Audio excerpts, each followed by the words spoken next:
Hi everyone, welcome to episode 36 of the My Art and Self-Improvement podcast. So, I'm a life coach and an artist, and I struggled with self-loathing, depression, anxiety, procrastination, and essentially having a terrible relationship with my art. And this is my weekly update on how I am making a better life for myself and a better art life for myself. So, pardon for the late podcast. I'm moving things around in my business that I'm really excited about. I'll share with you in a few weeks just to see how it goes. But anyway, I'm on a mission right now to figure out what it really is that separates artists who are totally obsessed with their work and obsessed with creating, like they just can't stay away from a pencil, and others that are really struggling to even draw, let's say, once a week, like I was. My thesis, my proposal, or my idea, my guess is that they have an awesome, beautiful relationship with their art. If you think about art as if that's a person, as if it's a person, then for some artists, art is their best friend. They're super excited to see them. They tell them their secret. They confide in them. When their friend is not doing well, they slow down and listen. They give feedback. They give advice and critique from a place of love and are there for them, essentially, instead of telling them something is wrong with them. I've been doing a lot of thinking about how I can improve my relationship with my art and about all the artists that I think have this quality and what beliefs and thought process they have so I can emulate it. I'm doing a lot of recalling from interviews that I heard of artists that I really admire who I think have this hunger for art and for their work. I've also been reading a book called Grit by Angela Duckworth. This book seems to describe perfectly the group of artists that I'm thinking about. Grit is this trait that combines two other traits, I guess, or other components: passion and endurance.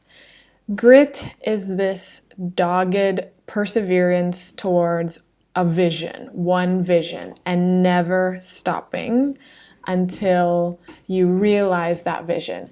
It's that feeling of, I can't breathe unless I get this drawing out of my head, and it's over a very long period of time. It's that feeling constantly, or not constantly, but just like throughout time. It's less about intensity, right? It's less about like super into something and then stopping and changing interests, and more about endurance. It's like it's a marathon. The thing from my understanding of the book that really helps people endure is that they have a really clear idea of what they want. Gritty people don't just have determination, they have direction. They have a vision, and this is something I've noticed to be true when I think about the artwork I see from gritty artists and from their interviews. They might not realize they have a vision, and they're probably not thinking about it like it's a 25-year goal, but from what I'm noticing, they have a universe in their mind that they're excited to explore. Some people might consider this their style, but I'm starting to think that it's much more than that. It's not just a style, it's a living, breathing world that has nuances and depth and corners to explore.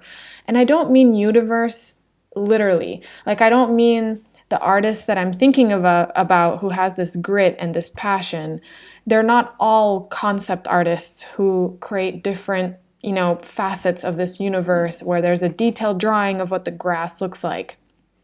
I'm not saying that. I'm saying that, like, an artist can depict two different worlds, but it's as if they're in the same galaxy. It's as if they're in the same universe. It's in their mind. I'm saying, like, even something as cartoony and silly and in a way surfacey as SpongeBob is a universe, right? It's somebody's universe. Loish's paintings, even though they seem unrelated right? Like these images of women in surreal settings. It's her universe. I hope I'm making sense. I really don't mean it in a literal sense. And I personally love thinking about style in this way more. It feels less superficial and more of like why artists can have seemingly various styles throughout their drawings. It's more about exploration of a universe. I hope it's coming across what I'm talking about. Anyway, this is why I think so many of us have so much fun drawing fan art, because we love the universe that we're exploring, that we're depicting. We have such a connection with those characters and that world and the feelings that we get while we paint it. It's like we're reliving watching Little Mermaid for the first time again. It's like a ball pit that we're so excited to jump into, like a Marvel themed ball pit or a Disney themed ball pit. Like, that's what I'm imagining what those kind of artists feel like when they're drawing. It's like a ball pit. Is your original work like a ball pit that you're super excited to get into? If not, why not? It doesn't mean your art is bad or like less worthy, far from it. But if you're bored with your art, your original art, it's not your art's fault, right? There's something to learn here. If you're doing things that you think other people will love more than what you love, that's not jumping in the ball pit, right? That's like creating a ball pit with, no clear vision and hoping other people will jump in. But it's so much more fun when we're all playing in the ball pit together, right? And it'll also be a lot easier to inspire others to have fun in this ball pit with you when you're having the time of your life in your own ball pit, when you're like showing just how much fun you have. So that's why I still really believe that our enjoyment as artists should be the number one thing. I noticed for me that I lacked grit. I wouldn't say I'm very gritty if you look at my past. If you look at all my evidence, I changed interests a lot. I've changed styles a lot. I wouldn't say I've stuck to one thing for very long. I have that intensity part where I'm willing to try things once, like a sprint, and then if it doesn't work out, I usually stop.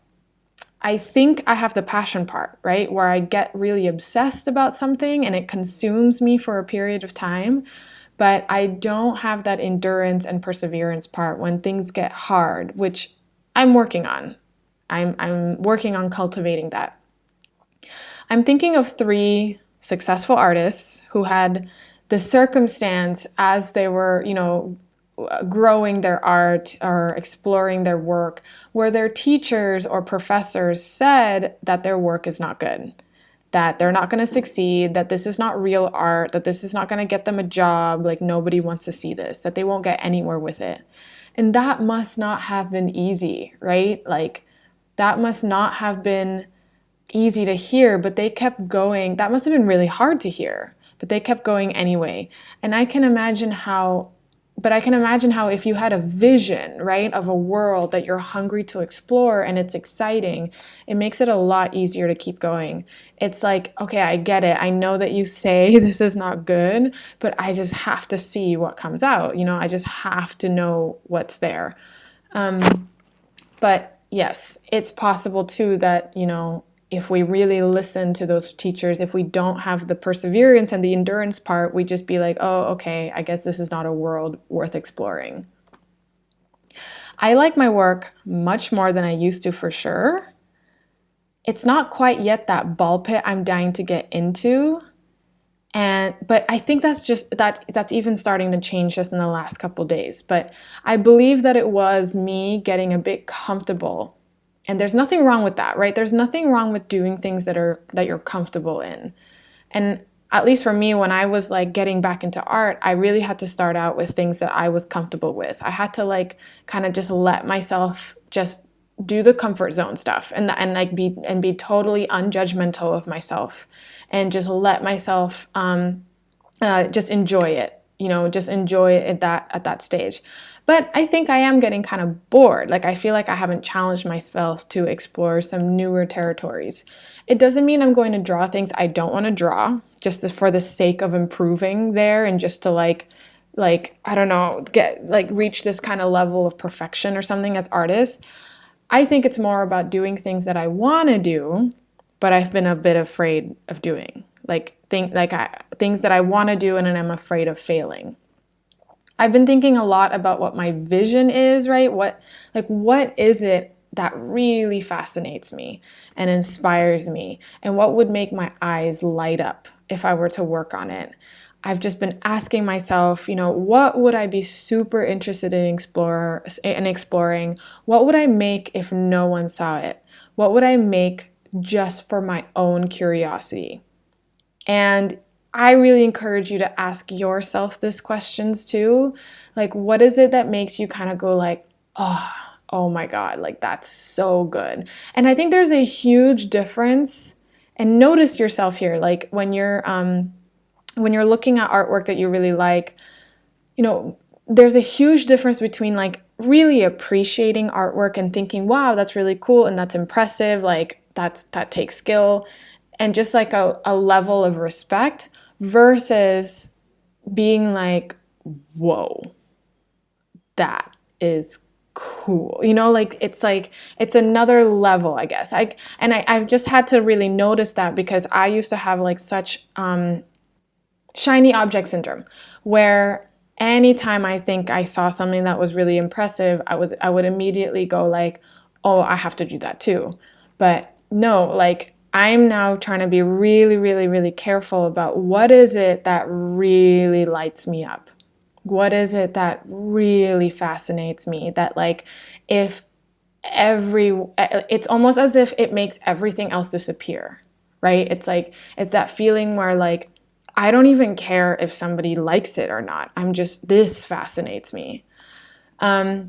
So I've been asking those kind of questions with myself. And if you're curious, I'll let you know what I think some of my answers are. And I've always had this obsession, a small obsession with Alice in Wonderland. Like, if you asked me if I can only watch one movie over and over and over again, it would be this movie. It completely blew me away as a child. I was so upset that Alice wanted to leave Wonderland. I didn't understand. Why would you ever want to leave Wonderland? It looked like so much fun, and I would just explore it over and over. I just wanted to like explore every bit of it. I love that there was this like recognizable reality, but something just wasn't quite right. Right? Like the surrealism is so fun. I also love that it was contrasting highbrow culture, like tea and royalty with absurdity, which I think is hilarious. And I've always like been fascinated with dichotomies, like balance and yin and yang. Some other influences would be like Kingdom Hearts and Nightmare Before Christmas and Psychonauts. Oh my God, Psychonauts. Best game ever. Best world ever. And also Spirited Away. Just all of these like weird creatures and settings and fascinating like surreal stuff. Like, I've never really been that interested in telling stories. What I am really interested in is the wacky, weird, interesting, fascinating worlds and creatures and people. Not like Lord of the Rings fantasy, like really surreal stuff. And when I think about that kind of stuff, that gets me totally excited. And I just never truly considered this, because all until pretty recently, I didn't think art was really for me. I've always saw it as like a vessel to get validation. It's how I first received validation when I remember as a kid. And so I thought like, yeah, this is the way I can like get that dose of praise that I crave for. So for you, yeah, really take a second to think what seriously lights you up, what's so freaking fascinating to you, and why. What about it is fascinating, and why does it excite you? Listen to yourself. And then if you're not sure, take the closest guess and then keep exploring and keep developing that interest. Waiting around for it to come is not gonna do it for you. It's better that you just learn as you go instead of waiting. In the book, she also talks about how you need to reignite the interest over and over again in order to create grit. You need to find out how to keep that. It's not supposed to just come naturally. It's not supposed to do it for us. We're the ones that have to develop that interest and like fall in love with it over and over again. She talks about the 3 stages of cultivating grit: play, practice, and hope. In order to teach kids grit, they need to have some play and just have some fun with their interest at first. As their interest takes more shape, then it's about commitment to the practice. I haven't read too far into this part yet, but I think maybe some of us need to start in that play phase a little again. Like, remove judgment, let yourself just play, and then you'll get to a place where you're like, okay, I kind of want to start challenging myself. I kind of want to start doing things that I can't do before.